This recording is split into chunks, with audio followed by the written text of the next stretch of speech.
if your primary goal is to get that product in front of as many customers as possible and sell, hundreds of thousands of millions of these products, you have to be willing to build a team. Yes. And in order to build that team, whether you're talking about the executive team or the board of directors, it's important to understand what you're really good at. And I think you and I have seen this a number of times, and I think they call it the smartest guy in the room syndrome, Yes. or the smartest person in the room syndrome. Talk a little bit about some examples around that.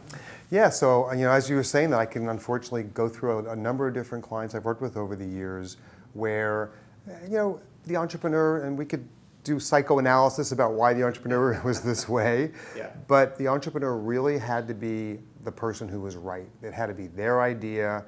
They had to be making all the decisions.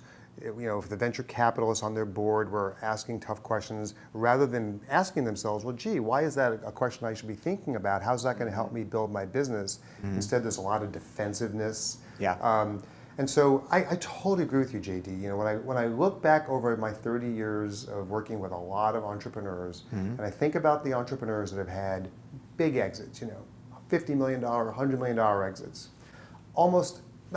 I'd say all the time, they were people who knew what their strengths were, knew that they had to bring people around them both on the management team and also from investors who built around their own weaknesses, all with the goal of not being the guy in charge, but building a big business that was going to make them, their executive team, their employees, and their investors hopefully fabulously wealthy.